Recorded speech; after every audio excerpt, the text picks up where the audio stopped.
Tell us more about what inspired you to make the film and create it. Well, first of all, although you might think on a first view that it is a very removed story from my personal reality, it's not. I lost my mother when I was 8 years old. And the movie is about children that are left alone in the very violent drug war that's happening in Latin America. But still, the simple fact of coming home and not finding your mother there and not being able to say goodbye makes you, in a way, drag her ghost behind you. And not until you are capable to look back and truly say goodbye can you be done with the ghosts. Sort of closure, really. Yes. The film focuses on the street children in Mexico. What was it about their plight that made it very resonant for you to make this film?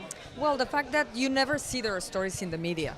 There's an overflow of stories about the cartels and the drug lords, and it's been even romanticized, that figure. No, it's not been even, it's regularly romanticized. But one thing you don't see is the cost of that, and especially with children. So I felt that was an absolute necessity. And then the other thing is my deep love for genre cinema, and the fact that not until then I had been able to express that love. So it was a perfect vehicle, and I couldn't stop myself. Because there's this element of fantasy that allows the children to escape.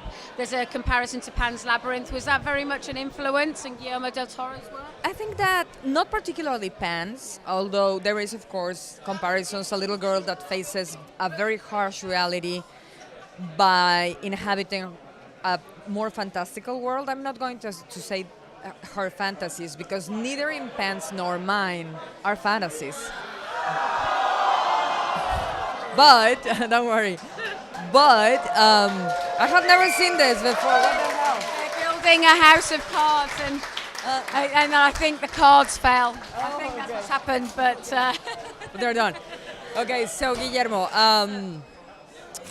yes, it's in both cases, and this I discovered by communicating with Guillermo, but it was what I suspected with Pans is these girls are in communication with a wider world than what we can see.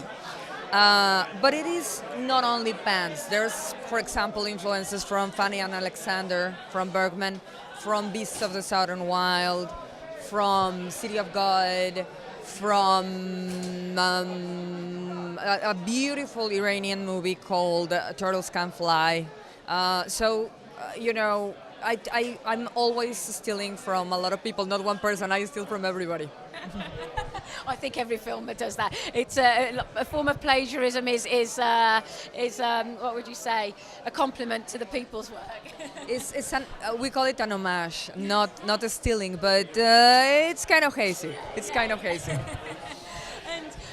You're here at Frightfest, so is it important for you to bring this film to bring the context of the film and the story to an international audience? Absolutely. The thing is, first of all, I believe that when a story comes from a very deep place, it becomes immediately universal. And this is my experience with the movie. I've been taking it to anywhere from London to Amsterdam to Korea, and everywhere it has connected with an audience. And that allows for the social commentary in it to get across. And the thing is, although it's Latin American children in my movie, this is happening around the world with different excuses for the horror that these kids go through.